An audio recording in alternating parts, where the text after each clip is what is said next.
Živijo. Evo, zdaj še ta naslednji video na temo jeze.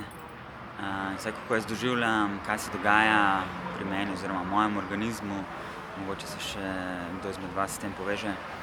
Takrat, ko je ta jeza, ko ni, se pravi, ni obrnjena navzven, ampak je v bistvu obrnjena navznoter. Se pravi, jaz začnem razmišljati na način, da je z mano nekaj narobe.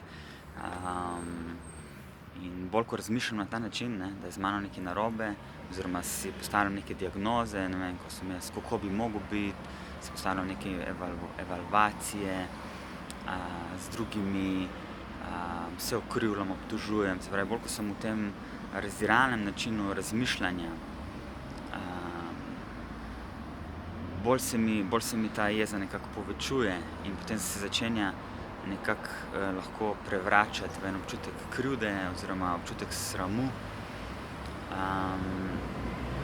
Ali pa celo, če je to zelo tako nekako kronično oziroma dolgoročno, potem lahko rata pride do enega takega občutka neke zataknjenosti oziroma celo neke depresije.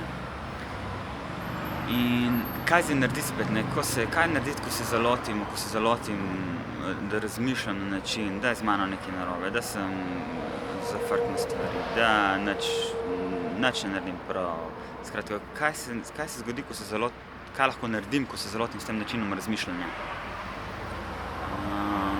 Kot prva stvar je, da nekako to zavestim in potem, da probam iskati stik s tem, kar mi je dejansko pomembno v tisti situaciji. Kaj je tista potreba, kaj je tisto moje hrepenenje, moja želja v tistem konkretnem obdobju, v katerem se nahajam, v tistem konkretnem odnosu, v katerem se nahajam. In da grem iz razmišljanja, da iščem stik s svojo željo, s tem svojim hrepenenjem. Mogoče, ne vem, če sem na delovnem mestu, mogoče imam večjo željo po učinkovitosti in ker mi tega ne uspeva doseči, se potem obtožujem. Mogoče v odnosu si želim več intimnosti ali pa si želim več ene harmonije in spet, ker ne uspe me takega odnosa, potem začnem razmišljati, da sem totalno nesposoben, totalno neumen, totalen loser recimo, ne. In potem grem lahko iskat spet, kaj je pa moja želja. Moja želja je po intimnosti, po ljubezni, po stiku. In pol enkrat, ko imam stik s temi svojimi potrebami, lahko, jaz vas le vabim, da sami raziskujete, pri sebi, da ste s to potrebo, s tem hrepenenjem, da jim pustite prostor, da živi v vas, da jim date, da dihate z njimi, da probate imeti stik s tem, kaj pomeni za vas ta intimnost, da živi, da je živa, da je prisotna, da ji date eno vrednoto, da lahko obstaja, da v bistvu že obstaja nekje znotraj vas. In po moji izkušnji se potem ta jeza začenja nekako razblinjati in se začenja prelivati v en drug občutek, navadno kakšna žalost lahko, obžalovanje. In potem spet temu občutku dati nekako prostor in biti s tem občutkom. In po drugi strani potem iskati ene konkretne, iz tega prostora stika s temi našimi potrebami, iskati potem neke konkretne akcije, konkretne prošnje. Se pravi, kaj je prošnja meni, da bom lahko dosegel zadovoljitev te potrebe, ne vem, na delovnem mestu. Kaj je prošnja sebi, da bom lahko bolj učinkovit? Kaj lahko spremenim konkretno? Kaj je prošnja mojim sodelavcem, da so mi lahko v podporo, da bom lahko bolj učinkovit? Če govorimo o intimnem odnosu, če si želim partnerstva, če si želim več stika, več ljubezni, intimnosti. Se pravi, kaj je moja konkretna prošnja, ki bo podpirala te moje potrebe?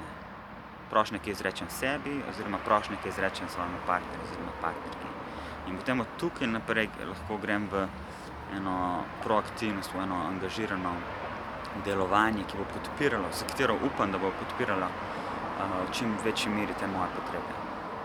In še ena stvar, ki se mi zdi zelo pomembna tudi pri tem, je pa sama veščina samoempatije. Se pravi, stik s samim sabo, gojiti en ljubeč stik do sebe, do vsega tega, kar sem, kar smo, za objemanje teh svojih nezadovoljenih potreb takrat, kadar niso zadovoljene, z enim sočutjem in dajati eno vrednoto, da so prisotne, da jih vidim.